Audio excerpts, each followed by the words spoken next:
DMTV Info, votre chaîne d'information en temps réel. La politique, la santé, le sport, les faits de société, la musique, les rumeurs et bien plus encore. Vous découvrirez cela dans notre chaîne DMTV Info.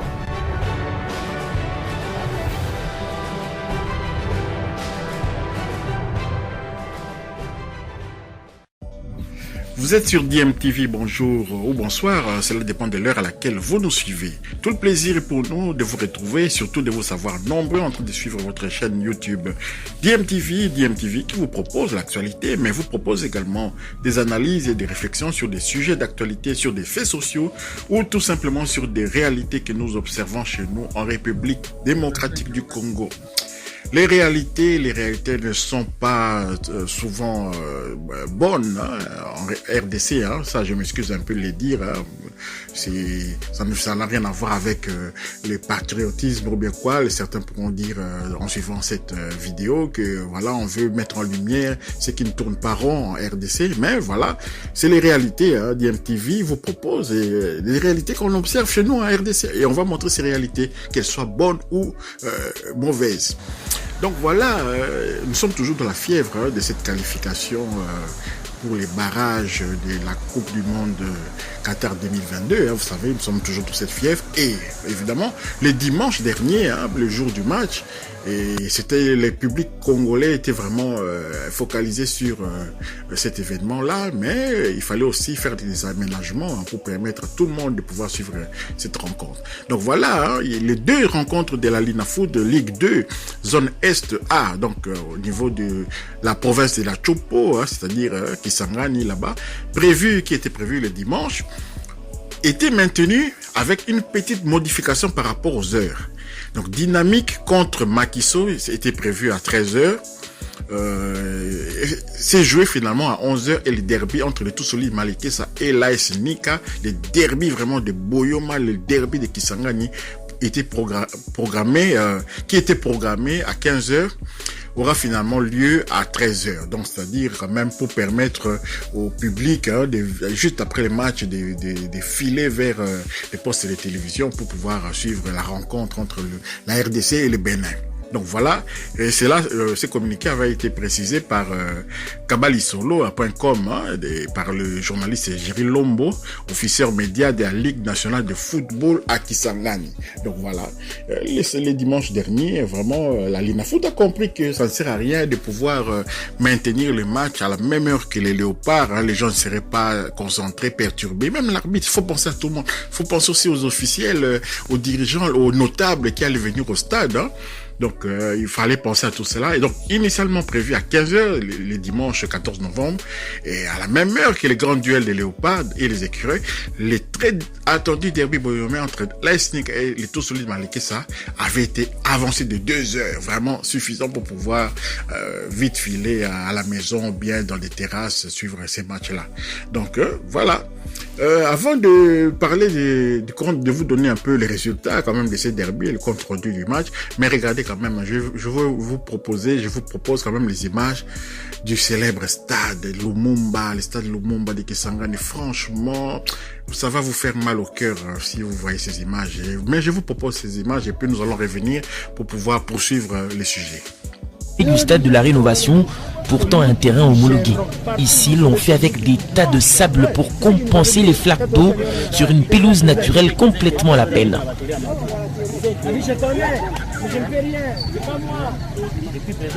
Changement de dernière minute, c'est au stade Lumumba que Montbleu va disputer son match de championnat. C'est terrible avec ça.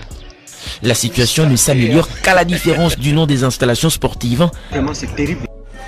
Stade de Lumumba après la pluie.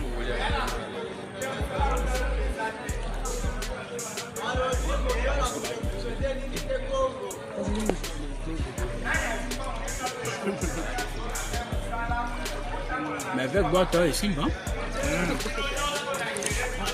Ici, nous sommes au stade de Lumumba de Kisangani. Nous voulons juste vous montrer une courte vidéo pour vous témoigner l'état dans lequel se trouve ce stade.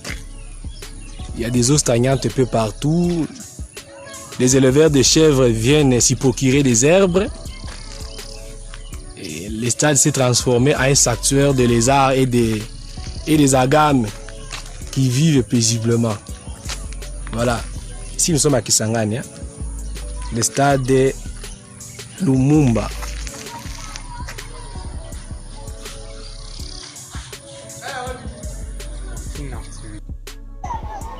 Parce que l'équipe n'a pas besoin makasi, pas défenseur toujours pas besoin de makasi. Si cette équipe est dans le comité, ils sont en mi-temps, le sport est divisé partout.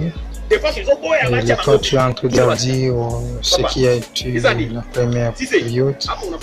Sur le briefing de la première mi-temps, comprenez que l'entraîneur est en train de parler en swahili, en mélangeant avec le lingala. Bon, le stade est dans un état de délabrement très avancé. Il n'y a pas moyen que les deux équipes partent. C'est la raison pour laquelle ils se sont reposés ici au point des distances. Voilà, c'est triste, n'est-ce pas, voir ce stade de Lumumba, le stade qui porte le nom d'un héros national, vraiment. Et dans cet état, c'est comme si la ville n'existait pas. C'est comme si il n'y a pas de dirigeants, des politiciens, des députés dans cette province de la Chopo. Je ne sais pas qu'est-ce qui se passe. Comment on peut être atteindre ce niveau d'un civisme, d'abandonner dans cet état un édifice qui appartient quand même à l'État. C'est pas normal. Ce n'est pas du tout normal. Et si un repreneur privé veut récupérer cet endroit, mais vous allez voir comment on va lui mener des bâtons dans les roues, on va l'empêcher et tout, et on préfère que ça reste dans cet état. C'est un peu comme dans les domaines de l'Ancélé, hein, à Kinshasa, l'ancienne résidence du dictateur Mobutu, vous avez vu, construit par la partie qui construit la partie des Chinois, là, tu vois, où les bâtiments ressemblent à des pagodes chinois. Et ben, c'est abandonné également. Mais si quelqu'un veut reprendre ça, eh ben, c'est là que vous allez voir que l'État existe pour pouvoir percevoir des taxes, des choses comme ça. Il paraît, pour prendre une simple photo, il faut encore sortir l'argent. C'est quand même triste. Donc voilà, vous avez vu les stades Lumumba. On poursuit quand même ces sujets qui parlent quand même du derby de Boyoma. Donc les derbys avaient bien eu lieu, 13h comme prévu. Et c'est arrêté 12 minutes après le coup d'envoi, donc 12 minutes après de jeu, et le derby s'est arrêté. Mais pourquoi? Vous allez le savoir maintenant, parce que c'était un derby, c'était quand même chaud. Je ne sais pas si les gens avaient trouvé une stratégie pour pouvoir vite filer, regarder les matchs RDC Bénin, bon, je ne sais pas, mais en tout cas, il est très attendu derby par les publics de Boyoma, les derby Boyoma de ce dimanche 14 novembre 2021, du dimanche dernier. Donc, entre le tout solide Malekesa et l'AS Nika s'est arrêté à la 12e minute après que Dieu merci qu'il falle, dit Messi, donc on l'appelle, c'est Lionel Messi de Boyoma, c'est Dieu merci qu'il falle là.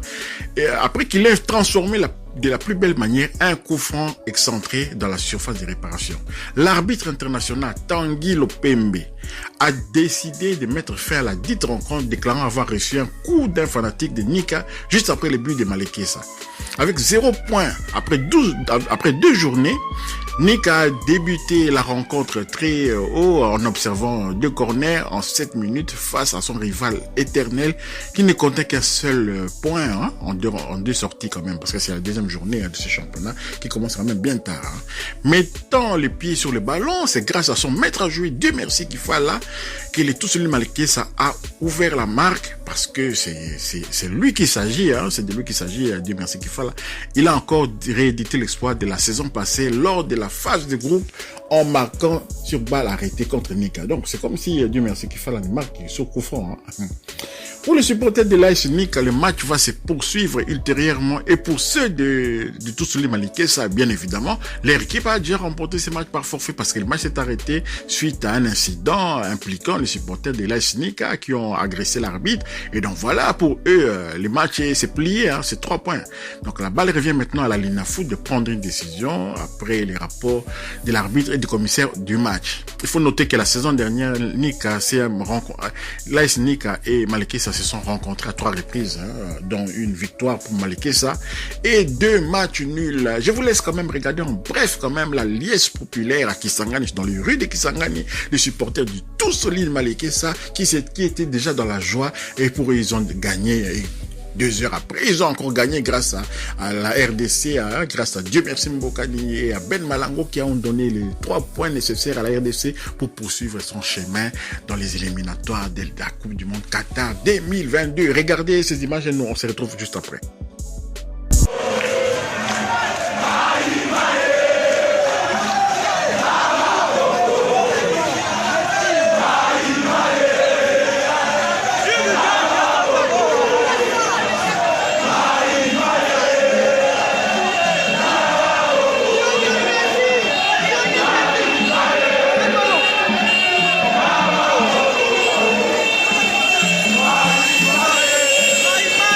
Lionel Messi, mon leader, Chabamona Mopanti.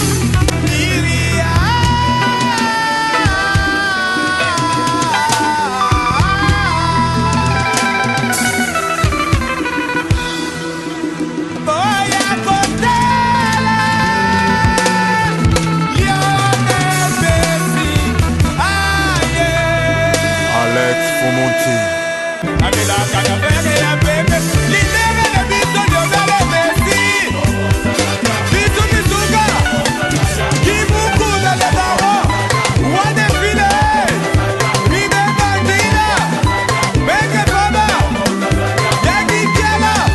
Caleb le président.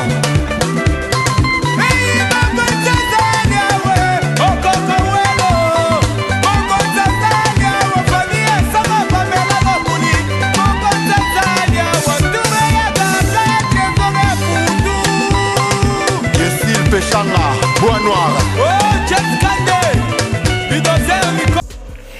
Nous revoilà de retour pour conclure ces sujets. Bon, on va peut-être vous proposer encore une image de Kisangani toujours, mais peut-être avec 2 sons de cloche. Kisangani, ce qui ne va pas tellement bien. Kisangani, la 3e ville de la RDC, vraiment, on vit comme même pas au Moyen-Âge, parce qu'au Moyen-Âge, quand même, il y avait une certaine bourgeoisie. Vous savez, au Moyen-Âge, quand même, il y avait des carrosses, des choses comme ça. Mais là, vraiment, c'est comme si on est presque dans la préhistoire. Regardez l'état de cette route. C'est invraisemblable. Il faut féliciter parfois nos chauffeurs, la route entre Kisangani et Butembo. Donc regardez un peu dans quelles conditions cela se passe.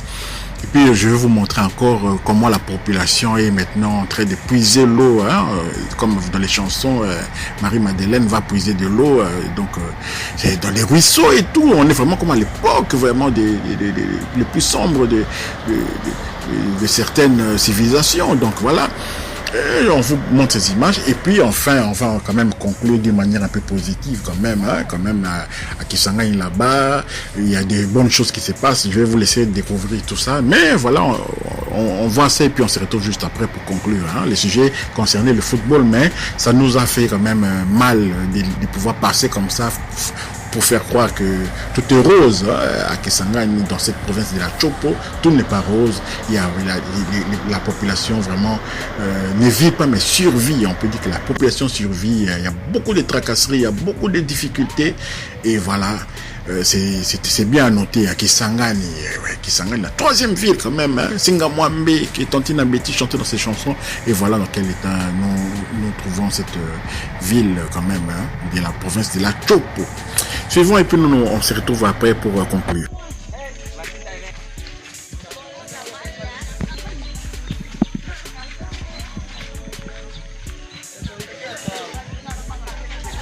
Un bidon comme maï coûte 1000 francs.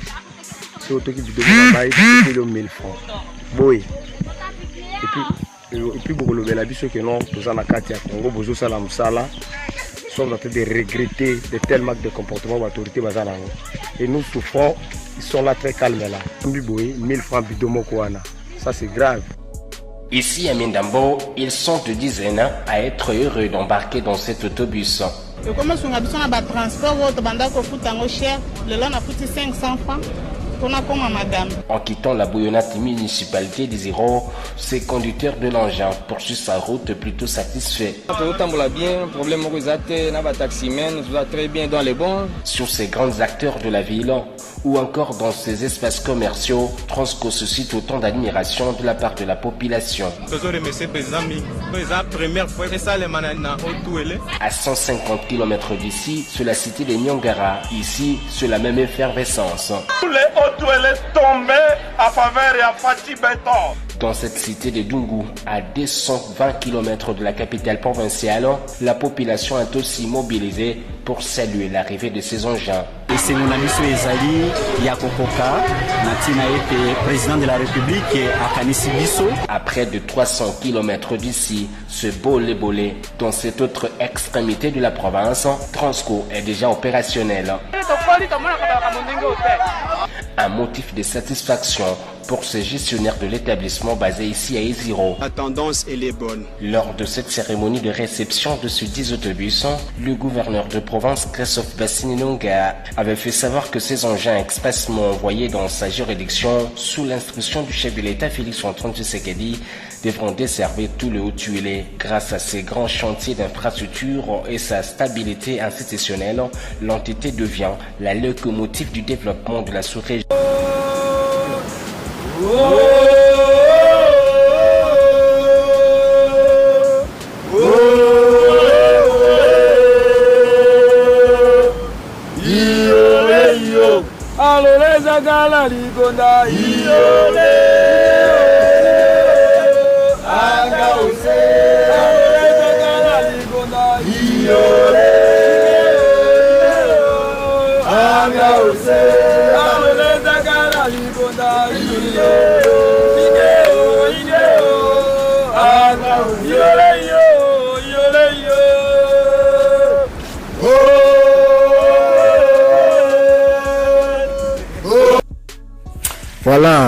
Voilà, c'est quand même triste, comme je le disais. Mais bon, restons positifs. Hein. Les bonnes choses sont peut-être devant nous.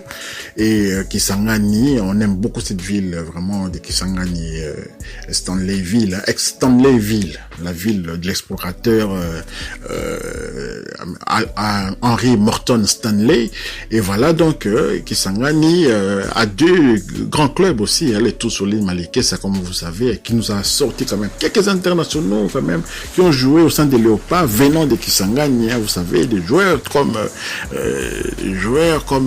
Baonga, voilà, Baonga au DSMP, au Dering Klomotema Pembe, vous voyez, le Tout Solide Maleke, ça porte les mêmes couleurs que Dering Klomotema Pembe, c'est le vert blanc, et voilà, ce sont les Imaniens, si je peux dire, les Imaniens de la Topo, voilà.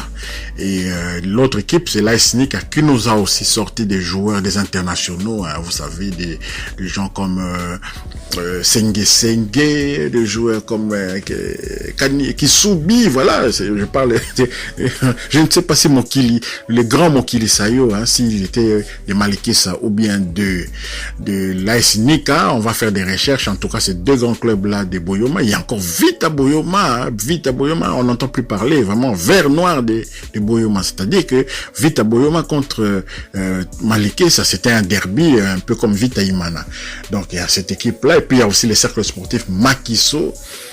Maintenant, on découvre de nouveaux clubs comme Dynamique et tout, mais vraiment, les principaux, hein, c'était Malekesa, Nika, Makiso. Donc voilà, l'ASNIC, je vous l'ai dit, hein, Sengue qui a joué à Vita Club, au FC Kalamu, et puis il y a aussi Kisubi, également hein, au sein du football club Kalamu dans les années 80, fin des années 80, comme ça, vers 87 par là. Donc voilà ce qu'on pouvait dire sur quand même, on veut pas tout le temps parler seulement de Kinshasa, parler seulement des binationaux, on va parler seulement de Lupopo, parce que certains nous ont taxé ici d'être des supporters de Lumpa, de Chikia, Bintou. Mais non, quand il y a quelque chose de positif qui s'est fait, et parce que peut-être que le renouveau de Lupopo va un peu secouer, hein, réveiller Mazembe qui semblait un peu s'endormir, marcher sur toutes les équipes de la province, du Grand Katanga, si je peux dire. Et maintenant que Lupopo s'est un peu réveillé, les choses sont en train de bouger. Et on aimerait aussi que les équipes de Kisangani, les grands clubs comme de Maleke, ça puisse quitter quand même la 2-2 et la zone 2, hein, parce qu'ils étaient dans les playoffs contre l'équipe Étoile du Kivu, là, notamment. Et c'est l'Étoile du Kivu, finalement, qui est montée à la ligne à foot. Voilà, merci d'avoir suivi. Ceux qui ont aimé, hein, n'oubliez pas de partager, de liker, d'activer la petite cloche de notification afin d'être alerté dès qu'on mettra une prochaine vidéo.